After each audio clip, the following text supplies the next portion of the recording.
สบายดีออกไปป่าคือเก่าพี่น้องมื้อนี้เนาะไปหาปูหาปลาเนาะตามวิถีชีวิตของชนเผ่าพี่น้องเอ้ยเนาะกับลูกสาว2 คนเนาะ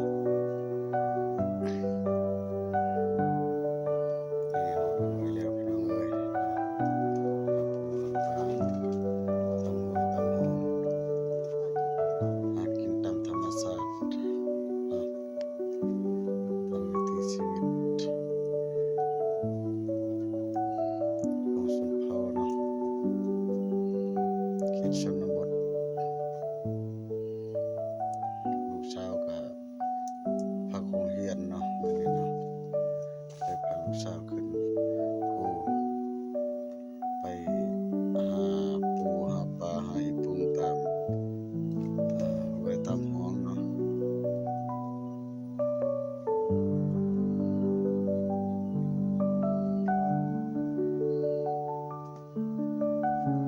ตามวิถีชีวิตของชนเผ่า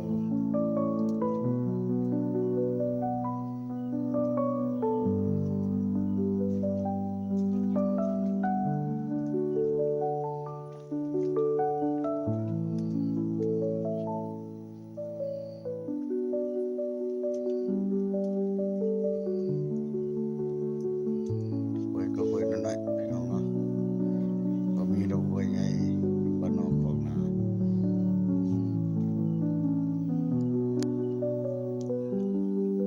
เขตข้าพเจ้าอยู่กับเขตนอกเนาะให้ลูกสาวดีใจได้กับปูพี่น้อง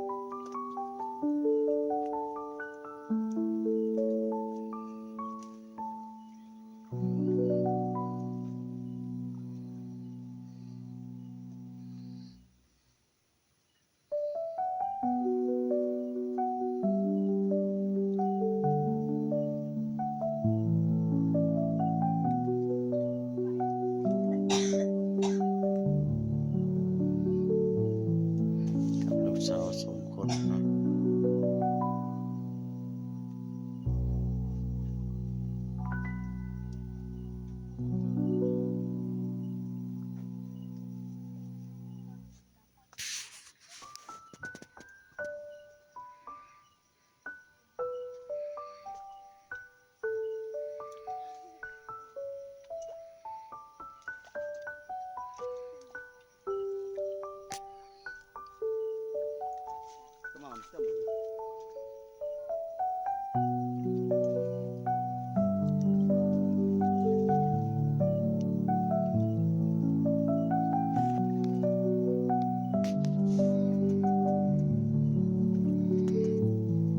แน่บ่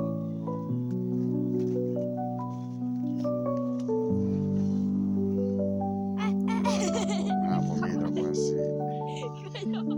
ของลูกของหลานเนาะอาศัยของธรรมชาติตามวิถีชีวิตของชนเผ่าเขตชนบทได้สิประมาณนี้เนาะ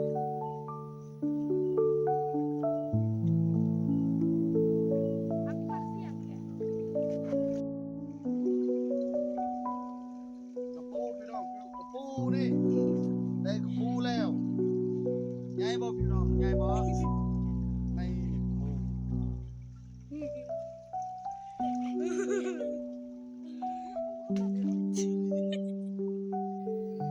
นี่อีปุงพี่น้องตันน้ำเลยเนาะตันน้ำเลยก็เมื่อน้ำบกเลยเฮาหาจับอีปุงเนาะพี่น้องเนาะ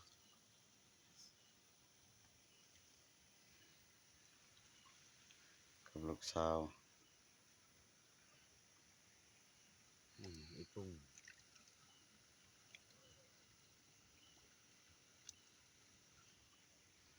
บ่มีปลาใหญ่พี่น้องมีแต่อีปุงเนาะ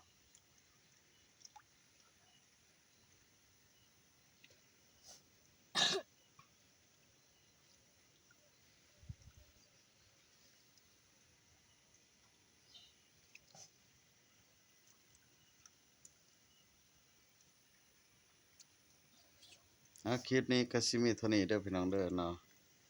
จังได๋ก็ฝากกดไลค์กดแชร์และกดติดตาม